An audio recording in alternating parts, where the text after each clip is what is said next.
You started out as a band playing together in Athens, right? No, in Greece, in the island of Crete. Yeah. Yeah, so the band started with me and Pin, and then we started going to Athens because there was no scene at all in Crete when we started.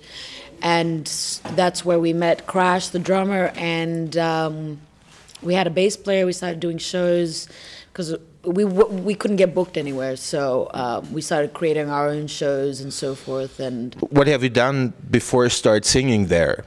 Were you a dancer, a painter? Actually, we were surfing. Pin was a professional surfer in Greece. Mm-hmm. He's considered like the godfather of skating and surfing. He's a cult icon there.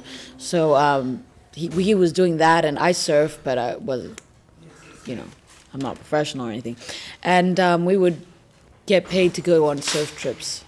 So before the music was always a part of our lives, but we were more into beach bumming. That was the year 2008, when the Icarus Artist Commune was full of artists from all over the world. And every Friday night we had parties in the courtyard, and all the songwriters would play a song that they wrote that week. And by the end of the summer, she had learned all the songs, and she started singing them. And that's when we did this CD. And she said, "Can you write some songs for me?" And that's when we started the band in our minds, just for fun. Why not? Okay, we'll start a band. So that Debbie Harry kind of song is from that era, right? Probably 2008. Yeah, 2008. Yeah. 2010 we recorded, I think. It's this. Which one is that? One video where it just looked like with the hat on. Oh yeah, that was our. Like Debbie Harry, like in 1978. That was our first video clip before we even played a show. We just recorded that song, and we had a friend there that had a camera, and we wanted to do something. We had extra time because they were mixing the song or something. So I just went against the wall and we made that video clip. Of course, the place to go is Los Angeles. If you want to rock, you have to go at some point in time. Well, it's either London, Los Angeles, or New York. Yeah. And Pin had once said very clearly that in New York they're too busy critiquing plays or something. In London, they're all too focused on their pop stars and trance music or Goa or whatever they're into there. And so the only place really that was left that still is important when it comes to rock and roll is Los Angeles. But you were, to be honest, you were a bit disappointed of, let's say, Sunset Strip and when you got there. It's not like, let's say, in the decline of the Western civilization, or not Guns N' Roses times and stuff. Well, that was in the 80s, so, I mean, yeah, of course it's changed. It's changed a lot, but, you know, there were still great things that came out of it, and you know, a little scene came out of it once we got there that was very close to the decline of Western civilization punk scene back in the late 70s. Yeah. So, you know, we weren't too far off. Yeah, and of course, I mean, you've played pretty much every club there, right? We played a whole year in Los Angeles, just playing for free. Well, the thing about LA is we lived in Venice Beach, yeah. And just like Jim did. Yeah, exactly. We lived right next to where he used to live, actually, and we actually were friends with Terry, one of his good friends, and we tell us stories about the Doors. But we moved there because I'm connected to the Dogtown era of Z-Boys. It's a skateboarding movement in the 70s. I mean, you go to LA, it would have been easier for you guys to go this path. Let's say, make her a new Debbie Harry, or, you know, go more the mainstream path.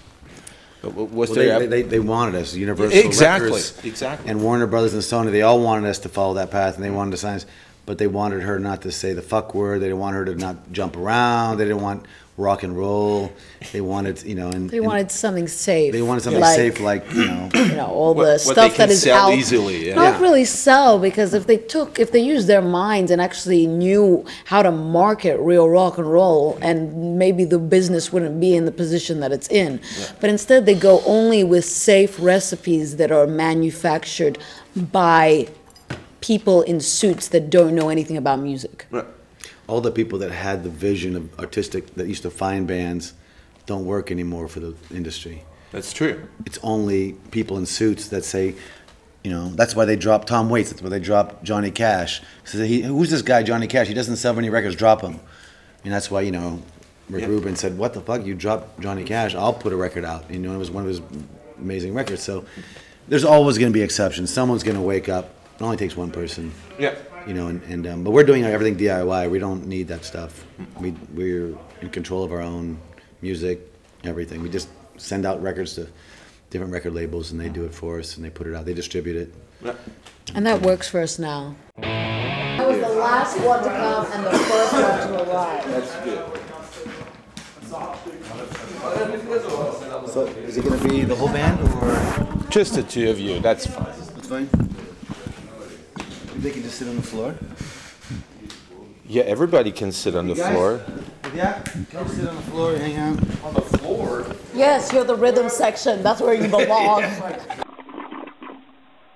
Always the rhythm section. Always about the background.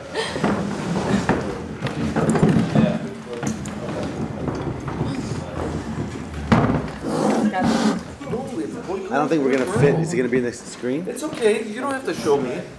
I'm the drummer. I'm just like sitting in the back anyway. That's for a living. Yeah, you chose to be a drummer. Don't complain now. I'm not complaining. I'm just sitting in the end. We're MULATSCHAG. No, we're not MULATSCHAG. 1, 2, 3. We're BARB Dolls. And you're watching MULATSCHAG TV, the only TV you need.